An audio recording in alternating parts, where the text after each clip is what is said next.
can get them to talk about it any, but so Buddha lived somewhere in the mid-5th century BC. I guess elsewhere in the region, this was the time that about 600 BC, Nebuchadnezzar conquered Israel. So at this time in Israel, Israel would have been controlled by the Babylonians, and many of the Jewish people would have been taken as slaves into Babylon. So this theoretically is about the time of the book of Daniel in the Bible. So several countries farther to the east in India, Gautama Buddha was born. No one really knows when he was born exactly. So Buddhist teachings were passed down by oral tradition and weren't written down until about 400 years after the time that he lived. That doesn't mean that they're not accurate, it just means that that's how they did things back then. So Buddha spoke of the Eightfold Path: right view, right intentions, right speech, right action, right livelihood, right effort, right concentration, right mindfulness. Again, these teachings are universal. Every religion teaches a variation of the same thing. To distill it down even further, it pretty much comes down to right thought, right speech, right action. And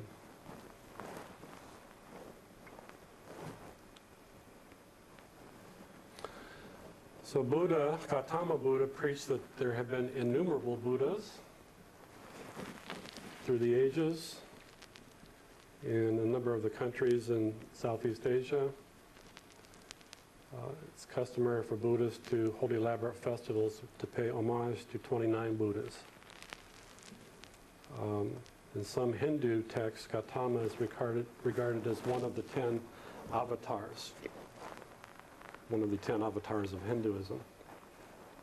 So Krishna would have been the 7th, Buddha would have been, Krishna would have been the 8th, Buddha would have been the 9th, and the Hindu Messiah is the 10th avatar.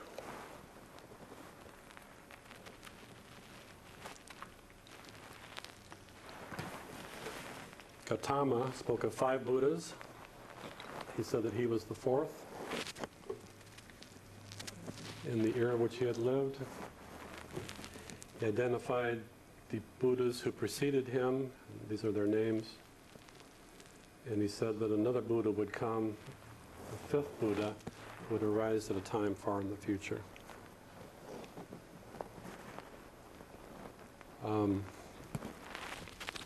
One question that was asked last week is where's the idea of fat Buddhas come from? Buddha was an ascetic, so he was probably very thin.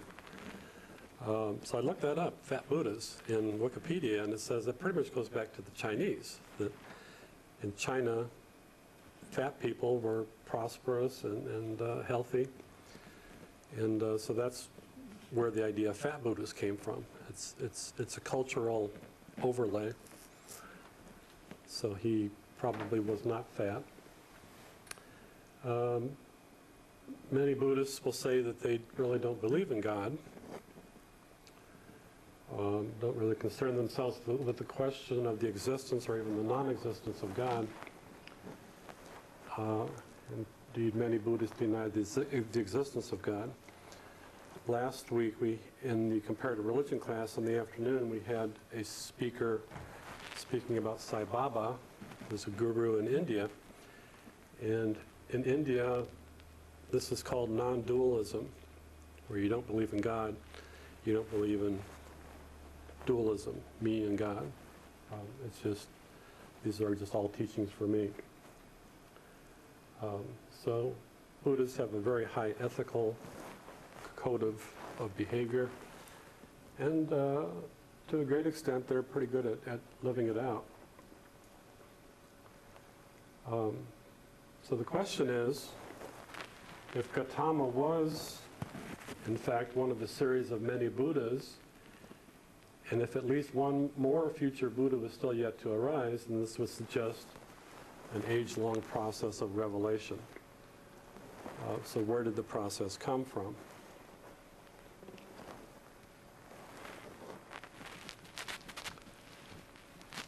Gautama Buddha preached karma, that every effect had a cause, and that a causeless cause of all causes, an ultimate reality, a boundless light, must clearly be infinite, unlimited, and without attributes.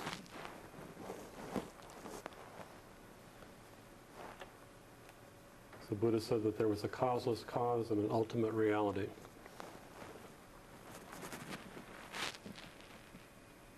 One of the disciples of Buddha, there's a text attributed to him, says, "O disciples, there is a non-born, a non-produced, a non-created, a non-formed.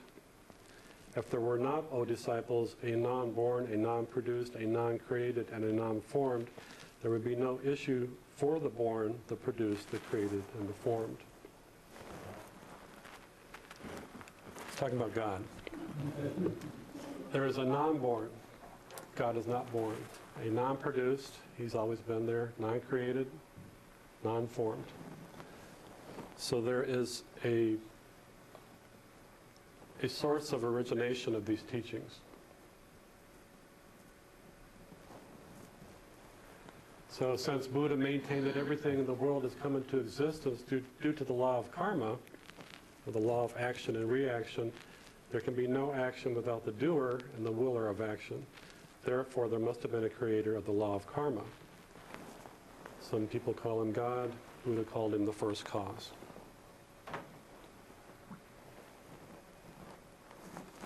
Any thoughts about that? Go ahead. The previous one, the non-whatever, I just could have been trying to articulate what spirit, pure spirit is. It's just that positive energy, like God. And then manifestation of that pure high energy is Jesus and Buddha and other, I guess, Yes. manifestations Yes. of this pure energy. And the thing about this pure energy is about that wheel that you have at different colors. We have like chakras, like 7 chakras Sure. in us. And when you operate from the heart chakra, which is green, and the mind, which is blue, and then purple is the spiritual, the crown chakra. When you operate from these higher levels of loving in your heart and intelligent thinking and the spirit of God within you, those things, like a dictionary definition, would define you as a spiritual person. But that's only 10% of the people will be spiritual. The other 90% operate from the lower chakras, which is red is the first one, the reproduction, and then orange and yellow is soul plexus, the ego. And most people operate like an animal. They eat, sleep, Right. bathroom like a dog and a cat. Right. Their basic animal nature. Right. They collect money. Their ego is identified with money.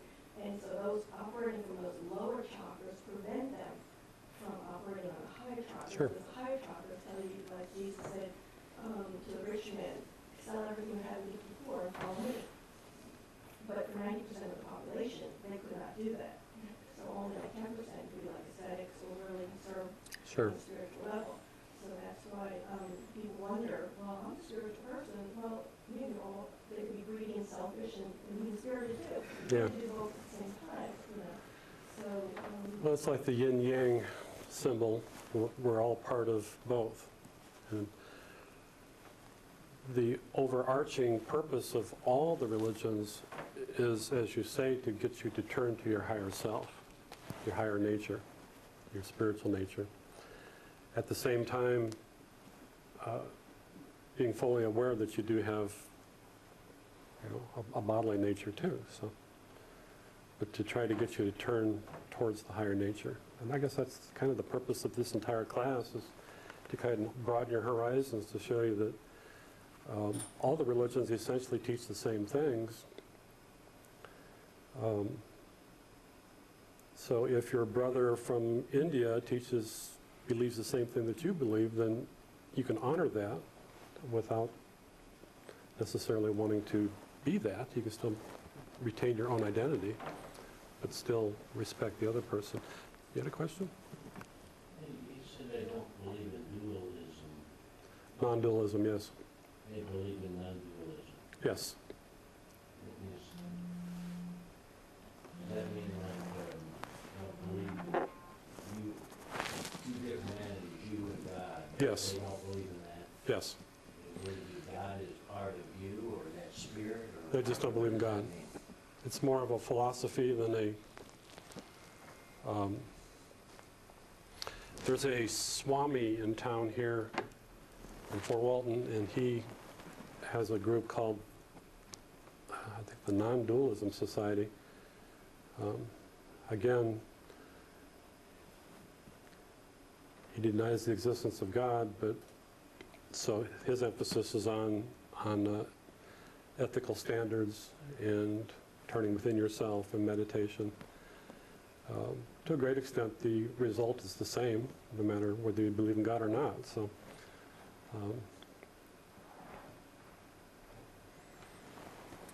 I saw the play Hair a couple nights ago in Niceville, and one of the song lyrics is, "My name is Claude, and I believe in God, and I believe that God believes in Claude." So it doesn't really matter if you believe in God, God believes in you, or ultimately the result is pretty much the same anyway. You've got this higher standard of awareness or spirituality that you're striving for. So I think it's our purpose as fellow human beings on this planet is just to try to encourage that and try to promote that, and regardless of whether they fit into your theology or not. So I guess just what it comes down to is respecting diversity, that there are many different ways to do things, and to a great extent they're all correct. So Gautama also said that another Buddha was to come. Gautama made it clear that he was about to pass away. When his disciple became sad, Gautama consoled him and said, "Have I not formerly declared to you that it is in the very nature of all things near and dear to us to pass away? Everyone lives, everyone dies." Speaking to his disciples, seeing that whatever is brought into being contains within itself the inherent necessity of dissolution, how can it be that such a being, such as the visible Buddha, should also not be dissolved? Gautama informed Ananda that in another 3 months he would pass away. Ananda, suppressing his tears, said to the Blessed One, "Who shall teach us when you are gone?" Gautama replied, "I am not the first Buddha who came upon this earth, nor shall I be the last. In due time another Buddha will arise in the world. A holy one, a supremely enlightened one, endowed with wisdom and conduct, auspicious, knowing the universe, incomparable leader of men, a master of angels and mortals."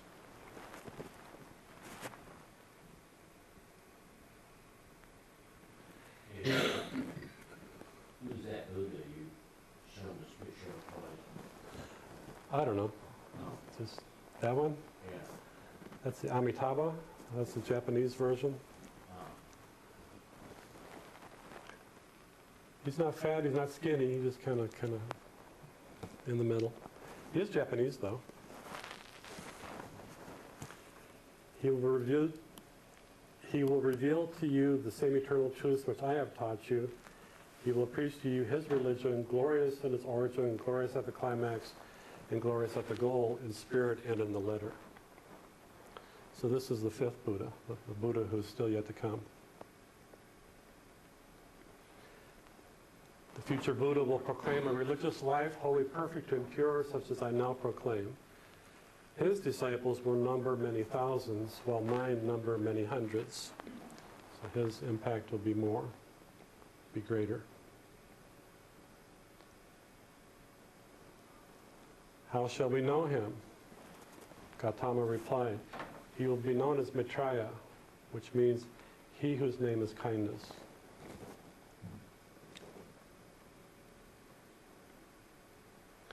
At another place, Buddha promised, at that period, brethren, there will arise in the world an exalted one named Maitreya, Arahant, which means fully awakened, abounding in wisdom and goodness, happy with knowledge of the worlds, unsurpassed as a guide to mortals willing to be led, a teacher for gods and men, an exalted one, and a Buddha even as I am now.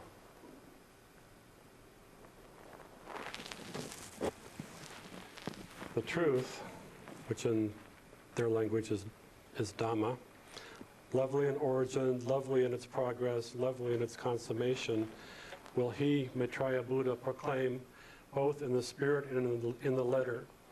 The higher life will he make known in all its fullness and in all its purity, even as I do now. So the prophecy attributed to Gautama Buddha himself, that a Buddha named Maitreya, the Buddha of universal fellowship, should in the fullness of time arise and reveal his boundless glory. Another name for Maitreya is Amitabha. Translates as most glorious light. Amita means infinite or unbounded. Abha is most glorious. The boundless glory. So Buddha stated that a true follower of Buddha does not found his trust on austerities and rituals, but giving up the idea of self, relies with his whole heart on Amitabha, which is the unbounded light of truth. So the prophecies of the fifth Buddha are the Amitabha correspond with the prophecies of the coming of the 10th avatar of God found in Hinduism and the other world religions.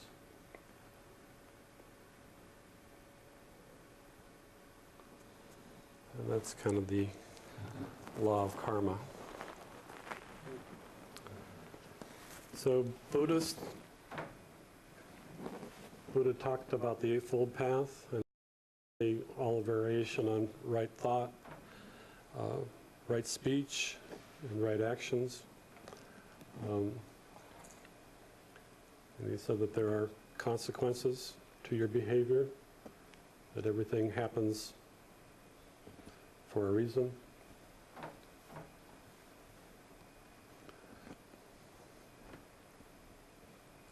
Does anybody here have any family members who are Buddhist? No? Okay. We had a situation, my son... In Asia, you said? A situation. A situation, okay. My son's brother-in-law married an Indian girl, and we went to the Buddhist wedding. Very interesting. Quite long. What did they do? Well, they had a situation where